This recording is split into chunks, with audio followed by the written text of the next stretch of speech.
करण्यात आलेला नाही, अत्यंत हास्यास्पद अशा प्रकारचा आरोप आहे। फिल्मफेअर अवॉर्ड हा वर्षानुवर्ष मुंबईत होतो, कधी विशेष बाब म्हणून तो दुबईत झालाय, शारजात झालाय, आणि जी कंपनी हा अवॉर्ड करते त्या कंपनीचा हा निर्णय असतो। विरोधकांना कुठलेही विकासाचे मुद्दे नसल्यामुळे केवळ नसलेले मुद्दे, खोटे मुद्दे ते उपस्थित करतायत। आणि जयंत पाटलांना मी एवढंच सांगेन की फिल्मफेअर अवॉर्डविषयी त्यांना फार कळवळा असेल तर त्यांनी गौतम अदानींशी बोलावं, कारण त्यांचे आणि शरद पवारांचे फार मैत्रीचे संबंध। सर, विधानसभा अध्यक्ष राहुल नार्वेकर यांनी निकाल दिल्यानंतर आज उद्धव ठाकरे महापत्रकार परिषद घेत आहेत। ते म्हणतात आम्ही जनतेच्या आता दरबारात न्याय करू। जनतेच्या दरबारात न्याय करायचा असेल तर मग इतके वर्ष कोर्टाची लढाई कशाला खेळलात? कायम माझा पक्ष चोरला, माझी निशाणी चोरली।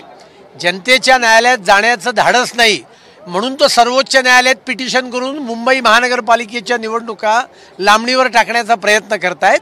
लोकसभा समोरच आहेत, दूध का दूध आणि पाणी का पाणी होऊन जाईल। असीम सरोदे म्हणतात की ज्या पद्धतीने 2/3 मेजॉरिटी प्रमाणे आमदार फोडले पाहिजे होते तसे फोडले नाहीये, त्यांना विलीन होणं भाग होतं, मात्र तसं झालं नाहीये। त्यामुळे ह्या कुठेतरी फडणवीस आणि शिंदेंनी हा सगळा अध्यक्षांना समज दिला आणि त्यानुसार निर्णय दिले।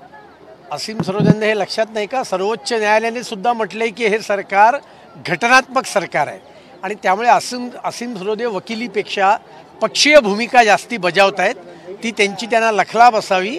आणि मुळामध्ये शिवसेना नावाचा पक्ष फुटलेलाच नाही आहे। शिवसेना नावाच्या पक्षामध्ये अंतर्गत लोकशाहीने त्यांनी आपला जनहित विरोधी निर्णय बदललेला आहे, हे सगळ्यांनी लक्षात ठेवा।